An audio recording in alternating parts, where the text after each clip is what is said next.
Hey guys, Coach Tommy here from the Southington Cheshire YMCA. I am the Sports Performance Director here. We are starting a video series called Thoughtfulness Tuesday. And today we're going to go over breathing. This has been a big kind of uptick in the media about this whole thing that we do all the time on a regular basis, unconsciously and consciously, and for rightful reasons. But we're going to dive into a little bit more as to like why it actually is super important, not only just to stay alive, but also to kind of create a sense of awareness in our tissues that we probably neglect quite a bit. So let's start with just a quick overview. When we think of breathing, it's actually quite complicated.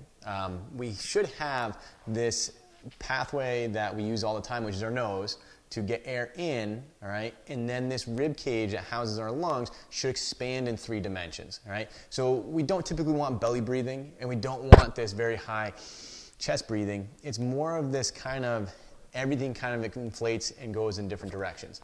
If we lose the ability to do so, we then have compensatory strategies that can put pressure on other things, which may give us some like noxious responses, right? So I may feel some discomfort, or I may lose range of motion in joints, which can impede health in other ways.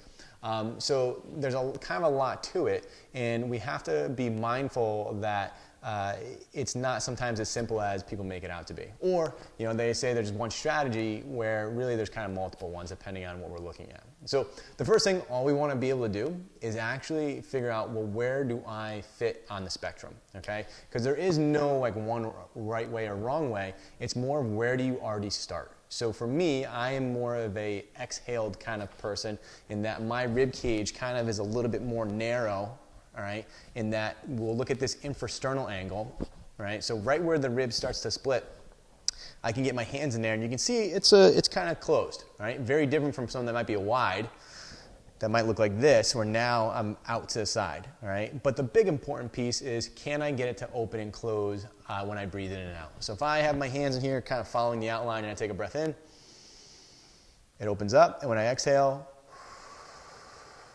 it closes back down. If I can't get it to open and close, open on the inhale, close on the exhale, I have lost some of my capability to expand the lung completely and also get these ribs to go in all the different directions.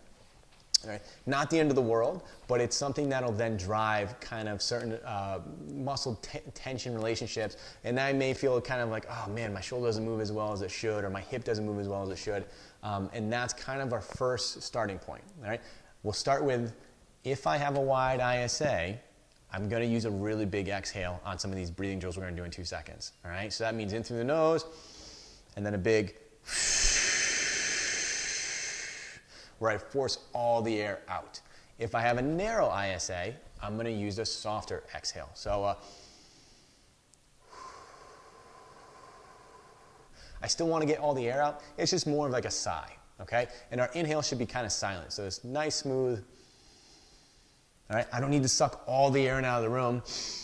All right, and I want to kind of think about like a 3 to 4 second inhale and maybe a 3 to 6 second exhale. All right, so the first one we're going to do is literally just a short seated breathing drill where I'm going to put my hands kind of crossed in front. All right, so they're like this.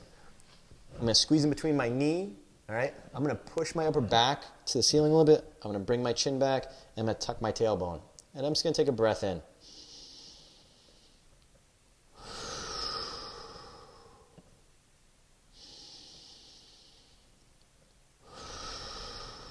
All right, so I should kind of be pushing back and getting a little bit of stretch in my upper back, and I'm holding my arms in place with my knees, and I want to feel everything kind of inflate.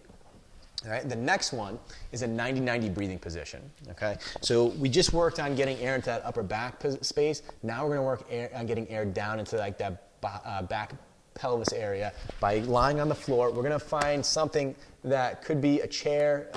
I have an 18-inch box right here, which it works pretty well, and we're going to start with our knees and hips at 90-degree bends. Our hands are by our sides. We're going to dig our heels in, scoop our tailbone up. I'm going to squeeze my butt cheeks just a little bit, all right, so I should feel this whole back chain working. I can even take my arms and reach them up to the ceiling to give myself a little bit more pressure into the floor.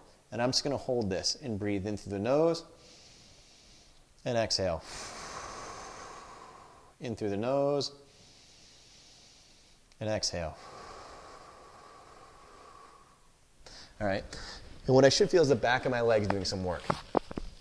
Once you've done that, just take note. How do you feel, right? Is it easy to breathe in? Is it hard to breathe in those positions? All you want to be aware of is, do I feel a little different, okay? Sometimes we may feel like, oh man, I feel like I loosened some stuff up. I feel like I got a little mojo back. And sometimes you're like, oh my God, that was really hard, right? Or like, if I'm in that 90-90 position and all of a sudden I find myself holding my breath, right? We can see that it's a lot of tension that you're creating to kind of resist whatever that is that's happening. And the goal is to just slow down, find your breath, and then exhale, all right?